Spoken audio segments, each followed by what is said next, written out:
is the first live session in PACademia, صح? So inshallah we're covering week 1 and 2 to prepare you for your mid-unit quiz. طب انتوا قالوا لكم امتى الميد-unit quiz؟ October 7. October 7. That's next week, صح؟ Good. So نبدأ الأول بأناتومي. The plan is we're gonna do questions and then we're gonna cover revision on the topics that the questions covered. Starting with anatomy. A 38-year-old man presents with severe chest pain and shortness of breath. Imaging reveals an occlusion at the origin of internal thoracic artery. Which of the following areas would most likely experience decreased blood flow?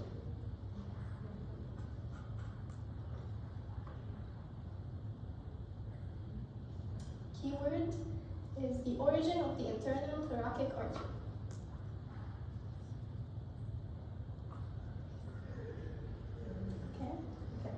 So the answer is A, upper anterior intercostal arteries. Let's revise the arteries that supply the thorax. So we have anterior and posterior intercostal arteries. First, let's start with the anterior. So we'll begin from the subclavian. We know that the subclavian has 3 parts. The first part, second part, third part. In the first part comes the internal thoracic artery, which gives the first 6 branches of anterior intercostal arteries. They're giving 2 branches, so 2 anterior intercostal arteries for each intercostal space. After that, it divides into 2 branches, the musculophrenic branch and the superior epigastric branch. The musculophrenic branch will give the following 4 anterior intercostal arteries, so with the last 2 spaces don't have an anterior intercostal artery. Okay? Moving on to the posterior intercostal arteries, they come, come from the second subclavian artery, gives a superior intercostal artery, which gives the first 2 posterior intercostal arteries, with the following 9 who fill the rest of the spaces, come from the thoracic aorta. Okay, the internal thoracic artery also has some other branches. Can I name them? The other, okay. Perforating, correct. Pericardiophonic, correct. Superior Yeah, but superior epigastric and musculocutaneous are the terminal branches. And it also gives the perforating and pericardiophonic. Okay, next question. Which intercostal muscle layer is mainly responsible for elevating the ribs during deep inhalation?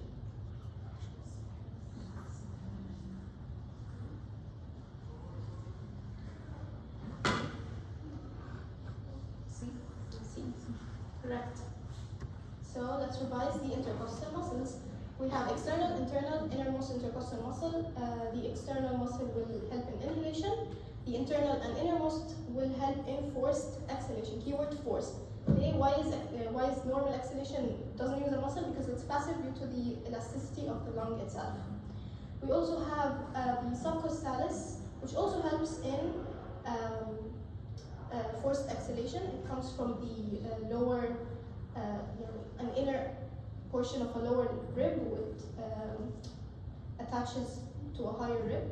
With the sternocostalis, originates from the sternum, attaches to the lower 6 ribs, and it helps in supporting the sternochondral joints. Okay. A 62-year-old male presents to the emergency department with shortness of breath and fatigue. Physical examination reveals elevated jugular venous pressure and a murmur of tricuspid regurgitation. An echocardiogram shows marked enlargement of the right atrium. Which of the following structures are the most likely compressed by the enlarged right atrium? Sorry? D. You say D, sir? That's correct. This one? Okay, the esophagus. Why? Because the right atrium is the most posterior atria of the heart, or the most posterior chamber of the heart. With the left atrium is the most anterior of the heart. So mostly the left ventricle will be affected if someone stabs you, or not you, but if someone gets stabbed, the left ventricle is going to be affected because it's from the anterior. It's the first thing that presents. From posterior, if the left atrium is enlarged, that's due to mitral stenosis, that will affect the esophagus, causing problems with swallowing. Okay, so talking about the heart can be, put as a shape of like a pyramid or whatever this shape is. But we can kind of imagine it as this shape, having 4 borders and 5 surfaces. So the first, or the upper border, covered by the great vessels aorta, vena cava, is formed by the 2 atria, mainly the left one. The lower border is formed by the 2 ventricles, mainly the right one. The right is formed by the right atrium. You can see here in these 2 pictures. So the right one is mostly here formed by the right atrium, and the left one is formed by the left auricle and the left ventricle, and then mainly the left ventricle because it's bigger. The surfaces, we have 5 surfaces: base, sternocostal, which is the anteriormost, diaphragmatic, which is like the floor, like this orange one over here, the right and left. So base is formed by the 2 atria, mainly the left atrium. The sternocostal can be divided into the atrial portion and ventricular portion by this coronary groove. The atrial portion is formed by obviously the 2 atria, mostly the left one, and then the ventricular portion is formed by the 2 ventricles, mostly the right one. This is the right one. Okay, the diaphragmatic, or the floor of the heart, is formed by the 2 ventricles, mostly the left ventricle. The left side of the heart, which is this heart, this side is formed by the left atrium and the left ventricle. The right side is formed by the right atrium. Okay, so we also have grooves for the heart. So we have the atrioventricular groove or the coronary groove. Can someone tell me what it has, like what runs through the groove?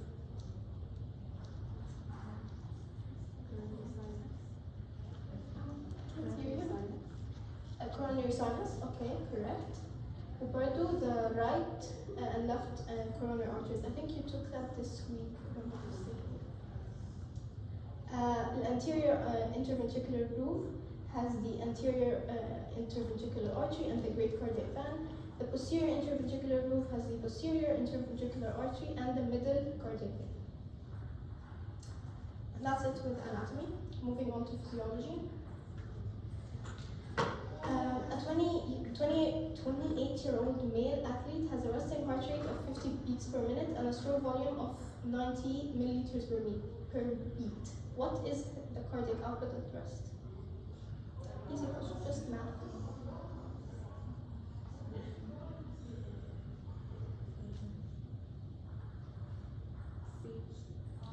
C, correct. A 30-year-old healthy male undergoes an exercise stress test. During the test, his cardiac output increases significantly to meet the metabolic demands of his muscles. Which of the following statements accurately describes the relationship between blood velocity and cross-sectional area in the vascular system?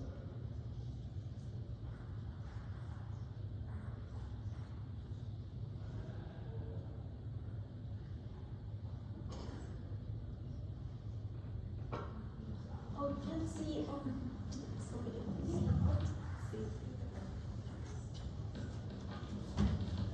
Yes, correct. C. Okay. So I tried to combine all of the formulas that you're gonna need for the CBS. Might be missing a few, but these are most of the formulas you're gonna need. And had someone on your group sent a sheet when I tried to combine all of the ones that you're gonna need for your mid-unit quiz. But I'm not gonna go through all of them because you just need to memorize them. That's the ones that we asked in the question, which were the cardiac output. So cardiac output is stroke volume times heart rate, where the blood flow is velocity times cross-sectional area. Now for this equation, you need to remember the blood flow doesn't change throughout the whole vascular system. So for the aorta, for capillaries, blood flow is the same. So what makes the blood flow in the aorta fast and the blood flow in the capillaries small is the cross-sectional area. So the cross-sectional area is high in capillaries because you have a lot of capillaries to take a lot of space in your body. So when the cross-sectional area increases and the blood flow stays the same, you will have to decrease the velocity. And the same is for the aorta, for example. So I don't have any questions about these formulas, but I feel like I'm skipping on the slide. A 40-year-old man presents to the emergency department with severe chest pain and shortness of breath. His blood pressure is 160/95. and his heart rate is 105. Echocardiogram reveals left ventricular hypertrophy. Which of the following changes would you expect in a total peripheral resistance and after load in this patient?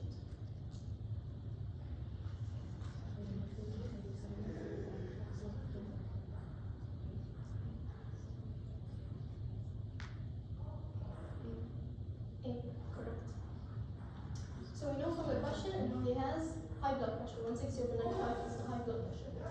So after load is like it's indicated by the mean arterial pressure, which if you can think of the after load being high, you think of the mean arterial pressure being high, which means he has high blood pressure.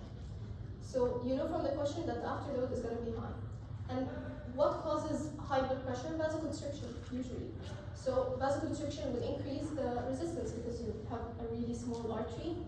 The blood flow is going to be hard to, the blood's going to find it hard to pass through. So the total peripheral resistance is going to be increased. A 60-year-old male with a history of congestive heart failure is being evaluated for changes in his cardiac function. His ejection fraction is calculated to be 35%. Usually, normally, it's supposed to be 50 to 70%. Which of the following changes in hemodynamic parameters is most likely to be observed in this patient?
Ventricle of the heart. Now his ejection fraction is low, so what's coming out is low. And then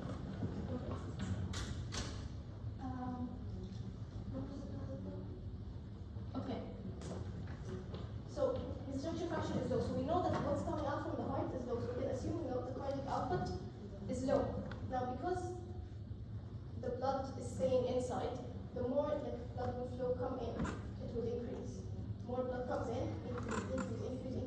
That will put pressure on the wall of the heart, which will increase the preload.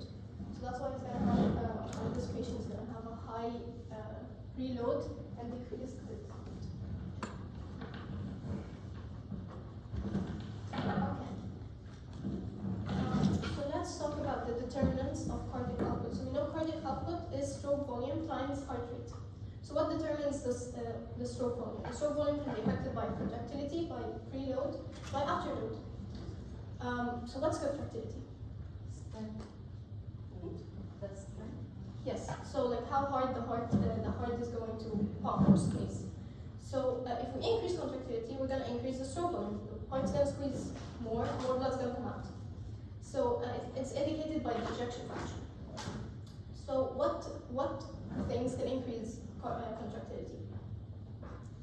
Sympathetic stimulation. Sympathetic, yes. You can have a high intracellular calcium.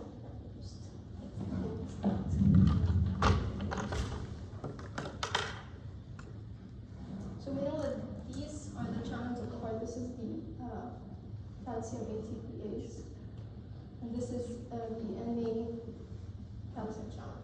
Okay, so we know that there's a lot of calcium in the heart. We need calcium for the heart to pump. Now, calcium ATPase is gonna let calcium go out, and this is gonna allow sodium to come in and calcium to go out. We need a lot of calcium, intercellular calcium, for contractility. So, and we also need to have low extracellular sodium. Why? Because if you have low sodium, less sodium is gonna come in. So less calcium is gonna go out. the intracellular calcium. There's also a drug, I don't think you took it in pharma, but it's called digoxin, and it works on a channel, the NAK ATPase channel, which allows Na to come, to go out, and then potassium to go in. So if you block this channel, we're gonna allow less sodium to come out. So we're gonna decrease the sodium extracellularly, and then that will decrease sodium coming in and calcium going out, which will in turn increase calcium.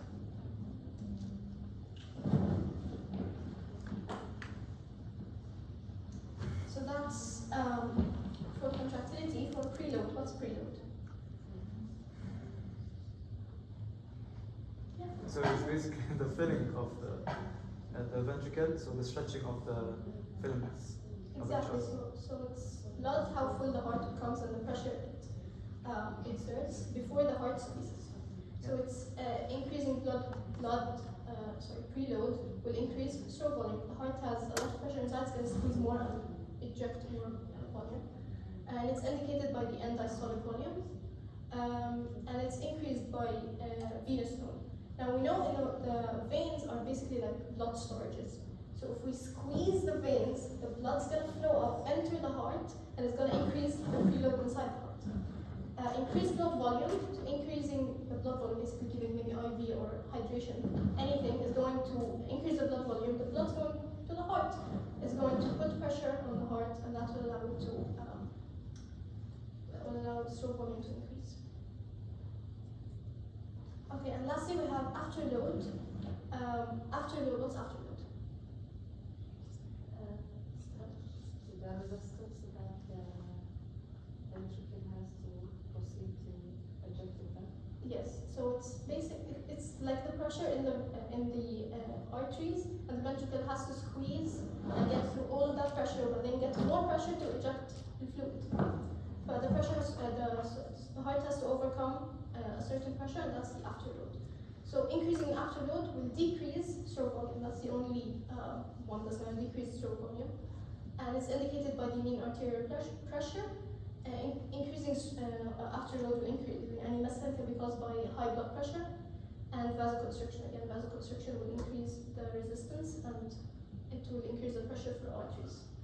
Now, we said the cardiac output is stroke volume times heart rate. We're all talking about all of this. We're talking about stroke volume. These three different things can change the stroke volume. Now, what about heart rate? Do you think high heart rate, well, a low heart rate is going to increase cardiac output? High heart rate, correct? Because the equation itself tells you. But last week you took arrhythmias, huh? Yeah. And you took arrhythmias like AFib, VFib. The heart's beating crazy fast. Is the cardiac output high? No, it's like the heart's basically not ejecting anything. So there is a limit. So if you increase heart rate, cardiac output increases. But once you reach a limit, higher heart rate is going to decrease cardiac output. But in arrhythmias, for example, if a person has an arrhythmia, that will decrease cardiac output, leading to heart failure or any heart problems. Okay. A 35, do you understand? If you have any questions, ask. A 35-year-old man suddenly stands up from a supine position and feels lightheaded. Which of the following best describes the initial response of the baroreceptors in the carotid signs?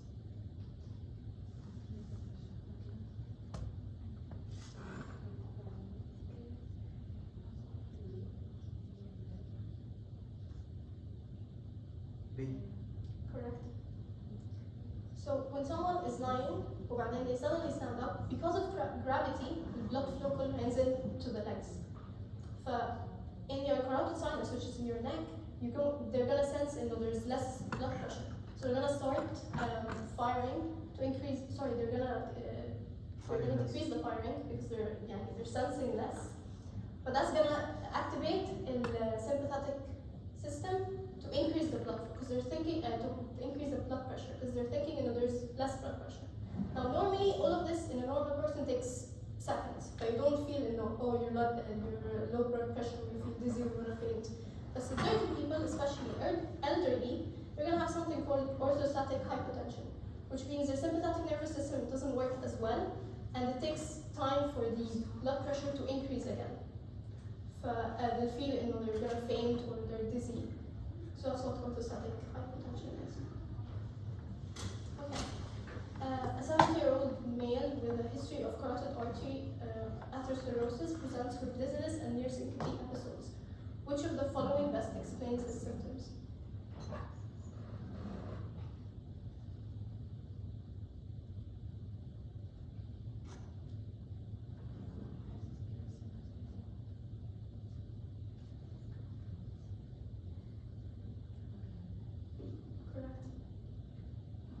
Decreased sensitivity. Why? Because imagine you have a carotid artery. You have atherosclerosis, especially if the atherosclerosis is below the sinus. The sclerosis itself is going to prevent blood reaching the sinus. The sinus is going to think, oh, there's low blood pressure. I'm going to have to increase blood pressure. So, and low blood pressure, it's not activated as much. It's going to have to increase blood pressure. That's why it's decreased sensitivity. Okay, so let's talk about receptors. We have aortic arch, and we have the carotid sinus. In the aortic arch, it's via the vagus nerve. So the vagus nerve senses the changes in blood pressure, goes to the nucleus tractus solitarius, which is in the middle, in the brainstem. The carotid sinus goes via the glossopharyngeal nerve, which is nerve number 9, or cranial nerve number 9. Vagus is cranial nerve number 10. So it goes through the glossopharyngeal nerve, again to the nucleus tractus solitarius in the medulla in the brainstem. Important thing is the aortic arch is going to sense high blood pressure only. So if your body is in low blood pressure, it won't sense it as well. The carotid sinus does most of the job in low blood pressure, but both of them work in high blood pressure. Now, how do they work? You have hypertension, low blood pressure. Because they're mechanoreceptors, they sense the stretch. So if you have low blood pressure, less stretch, they're going to decrease their firing. Decreased firing will increase sympathetic and decrease the parasympathetic. On this diagram, it just shows you like the action of the sympathetic parasympathetic system. So a sympathetic nervous system will increase heart rate, will increase contractility, will cause venoconstriction, which is constriction of the veins, and vasoconstriction. All of these factors are going to increase the cardiac output. Vasoconstriction is also going to increase the total peripheral resistance. And then when you increase cardiac output, increase total peripheral resistance, you're going to increase mean arterial pressure. So you're going to increase the blood pressure. And then the opposite for parasympathetic nervous system. Can you answer these? We said atherosclerotic of carotid artery, we said how it's going to sense its low blood pressure and increase firing. Decrease firing. What about carotid massage? What do you think it's going to be? Is it going to sense that it's high blood pressure or low blood pressure? High blood pressure. High blood pressure. Because if you do carotid massage, it's like you're stretching the carotid sinuses, and it will lead to decreased or increasing the parasympathetic, decreasing the sympathetic. And we use this for people to treat people with certain types of arrhythmias. Because it will work on the parasympathetic and decrease the heart rate. And what about severing the glossopharyngeal nerve? Carotid. Yes. So it's gonna sense, it's Decreased firing. decreased firing. Yes. So it's gonna be like a hypotension. So the carotid sinus is going to decrease firing, increasing sympathetic stimulation, and decreasing parasympathetic. So the heart rate will increase, contractility increases, vasoconstriction, venoconstriction will happen. I'm severing the vagus nerve. Because parasympathetic stimulation to the heart. Yeah, so the only thing that's gonna happen when you sever the vagus nerve is that you're gonna increase the heart rate. Because remember, vagus or the aortic arch doesn't sense low blood pressure. When you cut the vagus nerve, it's gonna be like low blood pressure. But it doesn't sense low blood pressure. It only works on the heart. The vagus nerve is it's a parasympathetic for the heart. So when you sever the vagus nerve, the parasympathetic is gonna increase, but it's not gonna decrease contractility, cause vasodilation. No, it's just going to decrease the heart rate. But it doesn't have a major effect on blood pressure itself. Now, this used for acute changes in blood pressure. Why can't they be used for chronic? Because they are resetting of the receptor. Exactly. We have a question. Yeah. So if you remove the vagal nerve, this will decrease the heart rate? Increase the heart rate. Increase the heart rate, yeah. Vagal tone, okay. Yeah. So yes, as you said, in more chronic changes in blood pressure, the baroreceptors are not going to be as sensitive. They have a set point that's going to increase. So what we use in chronic changes is the renal angiotensin aldosterone system. So just simply explaining that system, you're going to think it in a lot more detail for renal next semester. But it works when you have low blood pressure. Low blood pressure will decrease the blood flow to the kidneys. The kidneys are sensing low blood flow, they're going to send renin. Renin is basically an enzyme that's going to convert angiotensinogen into angiotensin 1, and angiotensin 1 is going to be converted to angiotensin 2 by angiotensin converting enzyme, or ACE. Angiotensin 2 is a vasoconstrictor. It's going to constrict the vessels, increasing cardiac output and total peripheral resistance, increasing the mean arterial pressure. Angiotensin 2 will also release aldosterone from the adrenal glands, and that aldosterone is also a vasoconstrictor, and it will also reabsorb sodium, secrete potassium. When you reabsorb sodium, takes it from the tubules, puts it back into the blood. So when you reabsorb sodium, water follows the sodium. Water and sodium are always together, they're best friends. But when you put sodium back into the blood, water is going to come back into the blood. That's going to increase the blood volume. Aldosterone will also release antidiuretic hormone. That will prevent diuresis, prevent you from peeing. Again, increasing the blood volume. All of these factors are going to increase the blood pressure. Now I know there are other smaller A and P, B and P factors that can change the blood pressure. I didn't go into too much detail for the session of time's sake. These are the most important. Most of the questions come about them. Just remember, there are other factors as well. And moving on to pathology. A 45-year-old man presents with swelling and pain in the left leg for the past 2 days. She has no significant past medical history, but recently completed a 14-hour transatlantic flight. Physical examination reveals warmth and tenderness along the course of the left femoral vein. Which of the component of virtuous triad is most likely responsible for her symptoms? C. A 40-year-old woman presents to the emergency department with pain and swelling in her left leg. She has a history of smoking and was recently diagnosed with thrombophilic disorder. Laboratory tests show an elevated level of factor V Leiden. Factor V Leiden is genetic thrombophilic disorder. Which component of virtuous triad is most likely responsible for her condition? B. Correct. And before going into virtuous triad, let's talk simply about what a thrombus is. What's a thrombus? It's a blood clot. It's pathological formation of a blood clot. Characteristics of a thrombus is that it has lines of bands and it's attached to the vessel, unlike an embolus which moves around. Thrombus is attached to the vessels. The water lines of Zan, they're zebra crossing, but instead of the black, pink red.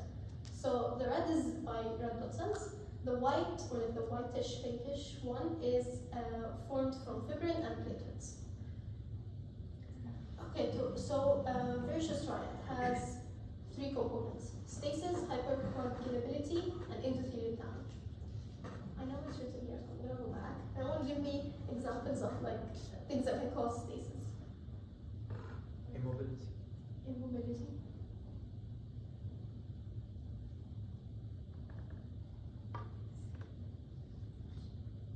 Cancer and chronic diseases. They're mostly gonna cause hypercoagulability. There's stasis. Things like aneurysms, because they're very dilated, the blood won't be able to flow properly. Fibrillation. Sorry? Fibrillation. Fibrillation. Yeah. That's like stasis for the heart. So it's the same thing with aneurysms. Venous valve issues. Valve issues, varicose veins, correct. Venous obstructions. Type hypercoagulability. You said cancer or chronic diseases. Inflammatory diseases, maybe. Anything else? We have Genetic. Sorry. genetic, yeah, good question. Another important one is pregnancy. Pregnancy is like a hypercoagulable state, and oral contraceptives as well. Endothelial damage. Infection. Yeah. Trauma. Trauma. Inflammation. Things you talk about, hypertension, diabetes, all these. That's how atherosclerosis happens. Surgeries, chemical radiation. Okay. A 50-year-old man is admitted to the hospital with acute chest pain and shortness of breath. A CT scan of the chest reveals a large filling defect in the right pulmonary artery, consistent with a pulmonary embolism. The patient has a history of deep vein thrombosis in the past. Which of the following types of emboli is most likely responsible for his condition? Yeah, thrombosis. Okay, so an embolus, thrombus, is interventricular mass that can move. And because it can move and it's usually really small, it's going to include small vessels, and then whatever distal to the blocked vessel is going to be affected, so it won't get good blood supply and oxygen. So there are different types of emboli, thromboembolism being the most common, and that's when a thrombus breaks and dislodges, sends an emboli. Do you have a question? No? Okay. Atherosclerotic, which is from the atherosclerotic plaque. We're going to talk about atherosclerosis. Just imagine you have a plaque in the artery that breaks off and dislodges. And a characteristic of atherosclerotic plaques is that they have these cholesterol cliffs, just like spaces. Fats associated with mostly like soft tissue trauma, plastic surgery, bone fractures, and they mostly travel to the lung and cause symptoms like dyspnea, shortness of breath. Gas embolus is common in something called decompression syndrome. So basically, when divers they go down deep the sea, there's a lot of pressure out there. So they come up really quickly. Because of the decompression, the nitrogen gas in the blood is going to precipitate, and that can cause an emboli. It's also not common, but it can happen in laparoscopic surgery because we use gas to fill up the stomach so that we can see. And then amniotic fluid embolus, obviously during pregnancy, mostly during delivery. Okay. A 45-year-old man is admitted to the hospital with sudden onset of dyspnea and pleuritic chest pain. Pleuritic chest pain is chest pain during breathing. He has a history of smoking and is currently being treated for a deep vein thrombosis in his left leg. A ventilation perfusion scan shows a mismatch consistent with pulmonary embolism. Which of the following is the most common source of embolism from this patient?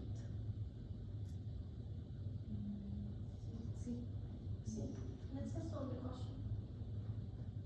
Okay. Pulmonary embolism are usually, again, thromboembolism from the deep vein thrombosis.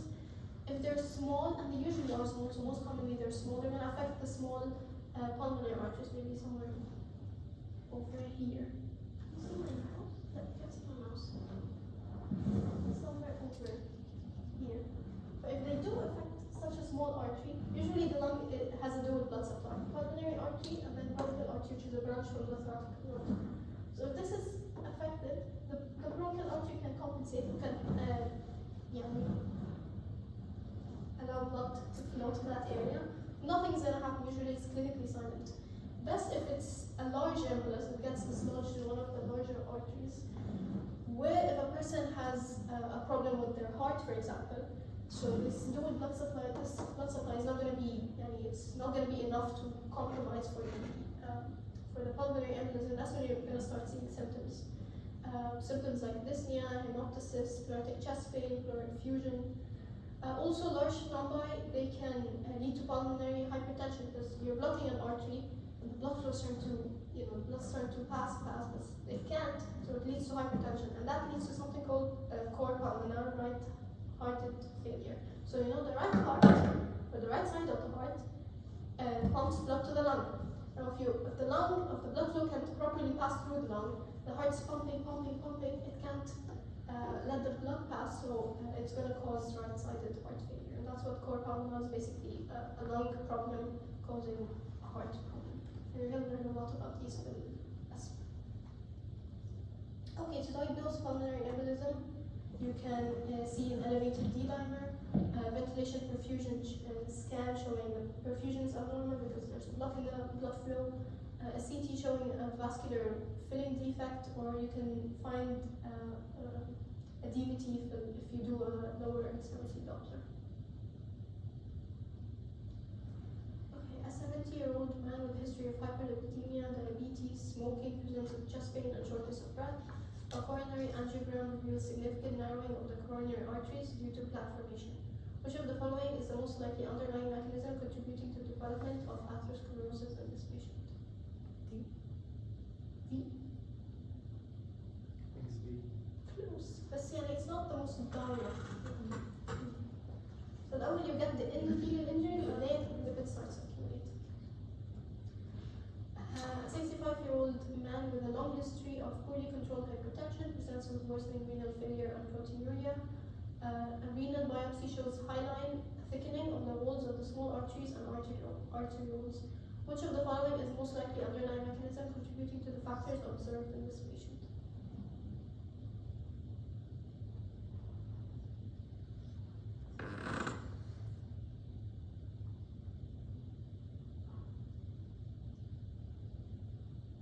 Hyaline arteriolosclerosis. D. D? Yeah. What did you say? I think we're both sorry. Okay, so we have a group of diseases called arteriosclerosis. They can be divided into atherosclerosis, arteriolosclerosis, affecting the arterioles or small arteries, or when Mockenberg medial calcific stenosis. It's not clinically significant. It won't cause any problems. You can find it in imaging. Okay, so start with atherosclerosis. It's you have a plaque in the intima of the artery. So you have layers or intima, media, adventitia from inner to outer. So the intima will have a plaque. It will go through the intima, and there will be a plaque made of a lipid core and then covered by a fibromuscular plaque, and sometimes even dystrophic calcification. So the most commonly affected vessels are going to be the carotid, the coronary, abdominal aorta, and popliteal arteries. Risk factors, they can be things that you can control, and then things that you can't: hypertension, hyperlipidemia, smoking, diabetes, and then older age, male gender, and postmenopausal women, and genetics. These are non-modifiable factors, so you can't control them. Now, the pathogenesis of atherosclerosis. Someone tell me the pathogenesis of atherosclerosis.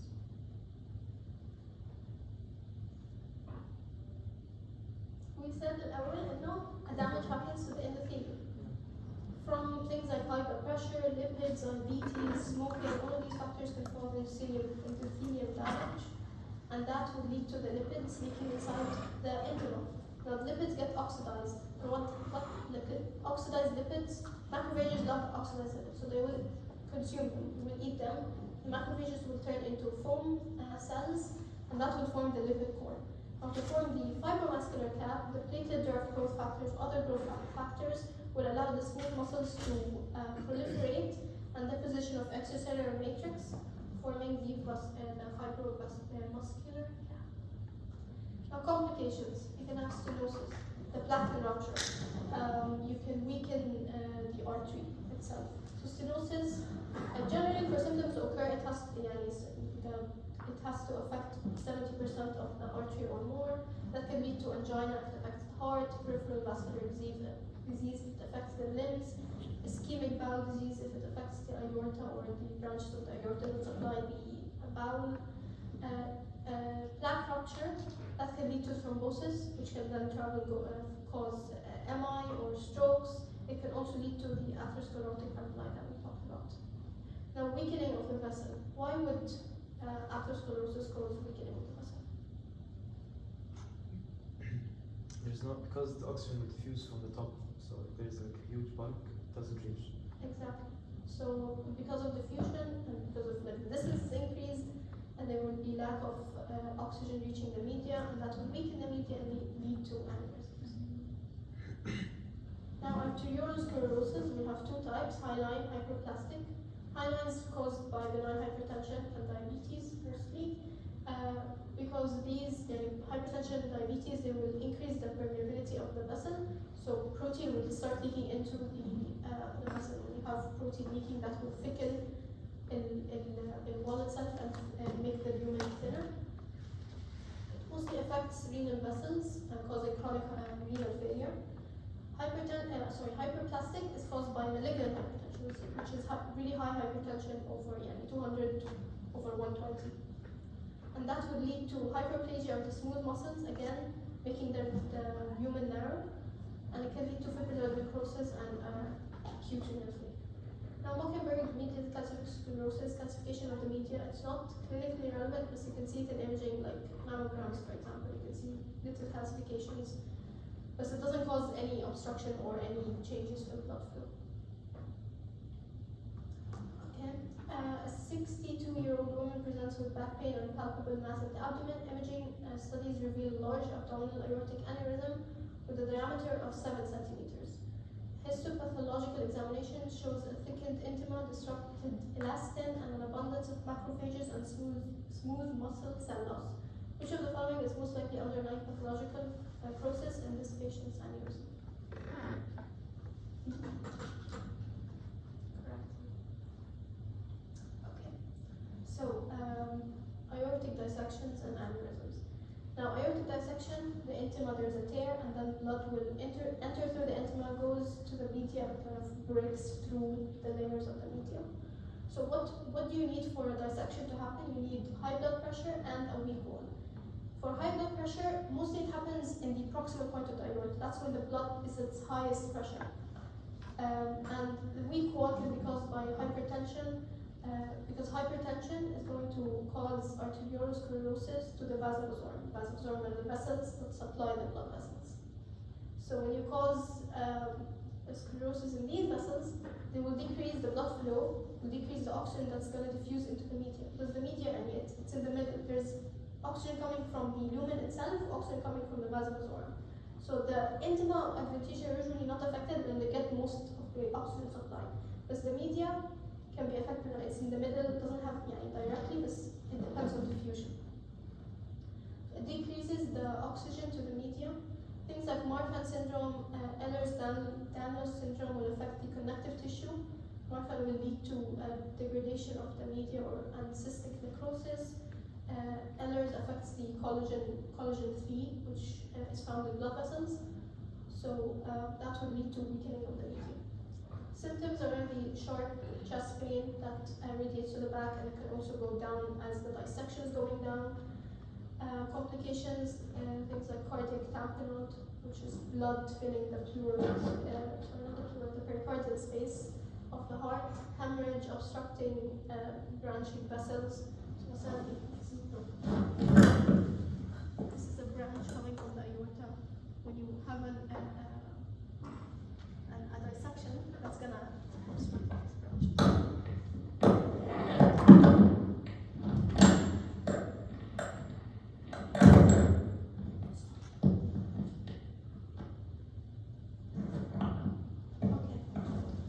Now thoracic aneurysm. Aneurysms are basically dilation of the blood vessels. So thoracic aneurysm will affect the thoracic aorta. It's mostly caused by syphilis, tertiary syphilis, which are going to affect again the vasovasorm, and that will decrease the oxygen supply to the media. Complications are aortic valve regurgitation because of the aneurysm. The vessel becomes big, but the valves separate, so you have regurgitation. Abdominal aortic aneurysm is again a dilation of the abdominal aorta. Usually happens below the renal artery, so that's like a branch coming from the abdominal aorta. It happens below it.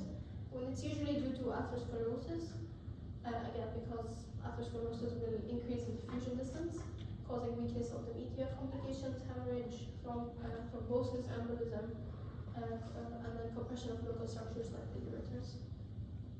Here we have different types of aneurysms. We have the fusiform, which is like this one, and then the secondary, which comes out in an aneurysm.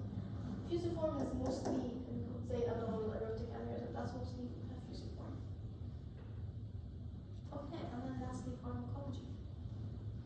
Everyone's favorite. It's not as hard. It was much harder when I was in year 2 and studying it for the first time. So when I repeated, it got easier. So I'd recommend Boards and Beyond. That's what helped me. حتى sketches. Yeah, you can use that Dr. Nas lectures and things. Okay, so a 52-year-old man with a history of hypertension and chronic kidney disease presents to his primary care physician for a routine checkup. His blood pressure is 160/95, despite being on amlodipine and metoprolol. Which of the following medications is most appropriate to add to his current regimen? Keyword here, chronic kidney disease.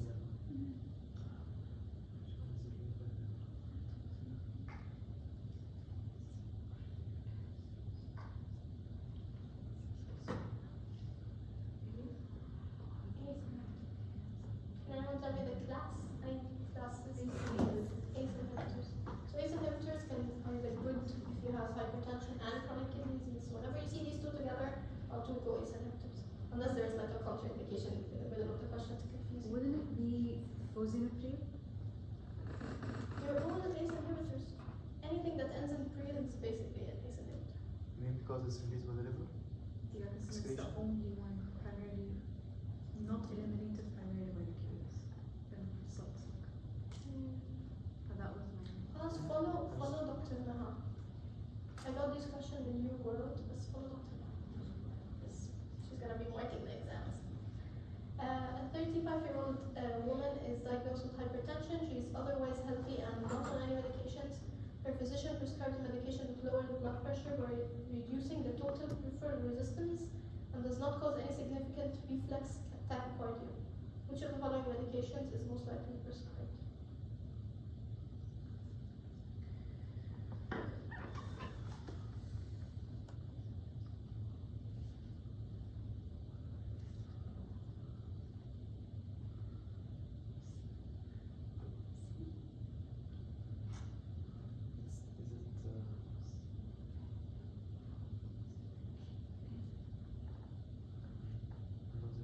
Is it an A? Yeah, it's A. And the class of the blood. So we said that the angiotensin would cause vasoconstrictions or block the receptors and decrease total peripheral resistance. Usually ACE inhibitors, ARBs, renin blockers or renin inhibitors, they won't affect reflex tachycardia because they don't cause changes with symptomatic parasympathetic nervous system. A 45-year-old African American man is diagnosed with hypertension. His physician decides to start him on a medication that blocks calcium channel primarily in the vasculature, resulting in vasodilation. Which of the following medications is most appropriate?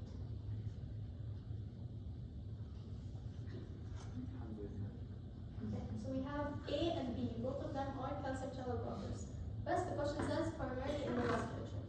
A works in the heart mostly. B is the one that works on the vessels.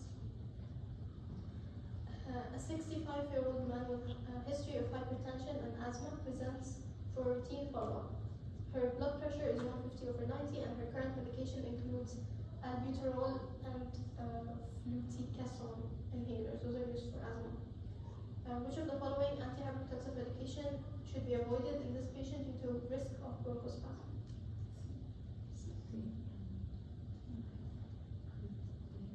Okay, so we have several drugs that are used for hypertension.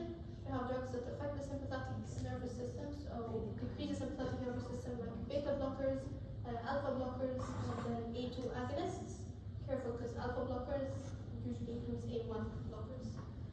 Renin inhibitor, ACE inhibitors, angiotensin 2 receptor blockers, diuretics, and then calcium channels. Diuretics, I don't think you took them in your lectures. And you're going to take them in the next semester. as they can be also used in hypertension. So starting off with beta blockers. Just as like a little mnemonic that I like to use, if a drug starts with A, from any letter from A till M, it's usually a B1 selective drug. And if it starts N to Z, it's a non-selective drug, except cartilol. Cartilol is a non-selective drug, but it starts with C. So if you just remember this exception, look at any drug, because you know it's B1 selective or non-selective. And we usually don't use B2 selectives because they don't work with the heart, B2's lungs. Suffix olol, again easy. A drug called nebivolol is both a B1 antagonist, and a B3 agonist. B3 agonist would increase nitric oxide, and nitric oxide is vasodilator. So again, it will help in vasodilation. Adverse effects of beta blockers: bradycardia, heart block, heart failure, easy because you're decreasing the contractility of the heart and heart rate. Proximal angina, because you're causing beta blockers can cause vasoconstriction, which is why they cause proximal angina. Hypertension, you're decreasing blood pressure, it can cause hypertension. Decreased insulin release, especially the non-selectives, because B2 decreases release of insulin from the pancreas. And then another thing I add here is aspartame, especially non-selective because they work on B2, which will cause bronchoconstriction. And then rebound beta stimulation like arrhythmias and hypertension. If you suddenly stop the drug. Alpha blockers, we have non-selective and A1 blockers. Non-selectives are phenoxybenzamine and phentolamine. They're limited, rarely used in hypertension. They're mostly used in pheochromocytoma and surgeries involving pheochromocytoma. Adverse effects are orthostatic hypertension. Let's explain that because someone tell me what orthostatic hypertension is. When you move from a spine to upward, less blood goes to the brain. Yes, in certain people, not in normal. In older people, because their sympathetic nervous system is not working as well.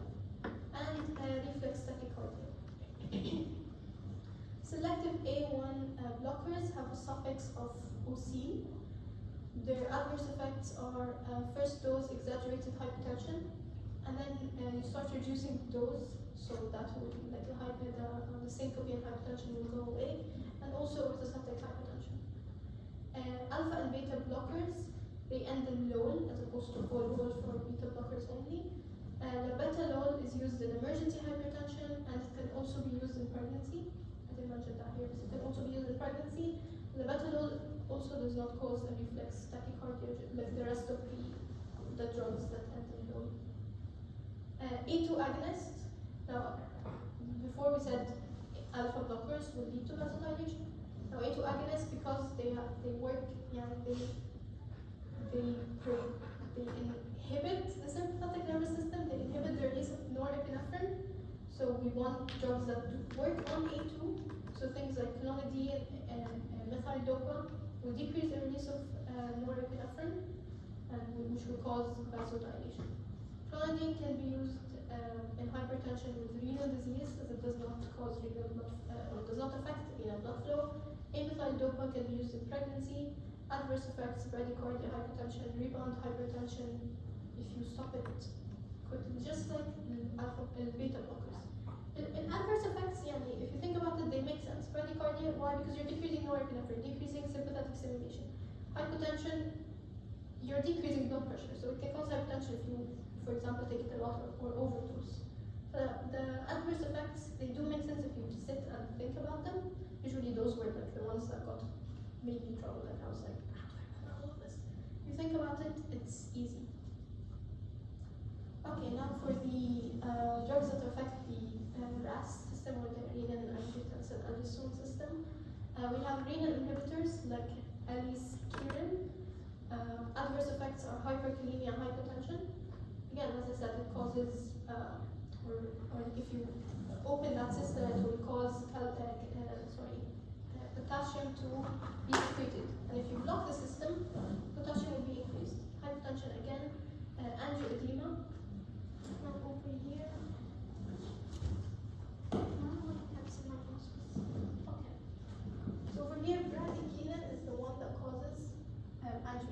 Now, bradykinin is broken down by the ACE enzyme into inactive bradykinin. If it isn't broken down by ACE inhibitors, حتى renin increases the formation of renin inhibitors increase the formation of bradykinin. You have a lot of bradykinin that will lead to angioedema. You don't have to memorize all of that.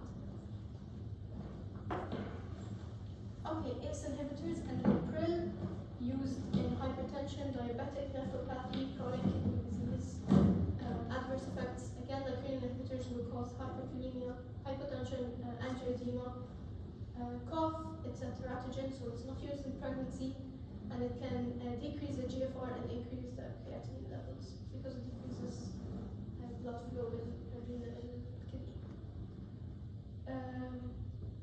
Angiotensin receptor blockers, their suffix is sartan, so they end in sartan. Same uses as ACE inhibitors, and they have the same adverse effects like the rest, but they don't cause angioedema and cough because they don't affect ACE. Yeah, the ACE enzyme is still working, so you still have bradykinin being broken down. Okay, the last slide. Calcium channel blockers. And we have two types of calcium channel blockers. Dihydropyridines, non-dihydropyridines. Dihydropyridines work more on vessels. They will cause vasodilation. Non-dihydropyridines work more on heart. They will decrease heart rate and contractility. Dihydropyridines usually end in dipines. Non-dihydropyridines are drugs like veramapil and diltiazem. Veramapil has a higher effect than diltiazem. They're used in hypertension, angina, and non-dihydropyridines can also be used in atrial fibrillation and atrial flutter. The cardipine, clevidipine can be used in emergency or hypertensive emergency. Nimodipine can be used in subarachnoid hemorrhage because it causes vasoconstriction, decreases the blood flow to the brain, decreases the hemorrhage. Nifedipine can be used in pregnancy. Adverse effects for both of them: gingival hyperplasia. That one doesn't make sense, you have to memorize it. Dihydropyridines can cause edema, flushing. They cause vasodilation, but they can cause flushing, redness, dizziness. Non-dihydropyridines will affect the heart, so it can cause bradycardia, heart block, constipation, mostly veramapil causes constipation, and then hyperprolactinemia. And then other drugs that can be used for hypertension, drugs like hydrolazine, which causes vasodilation by increasing CGMP, which will increase nitric oxide. Can be used in a hypertensive emergency. Nitroprusside is a veno and vasodilator. Again, also working on increasing CGMP, increasing nitric oxide. Also used in emergency.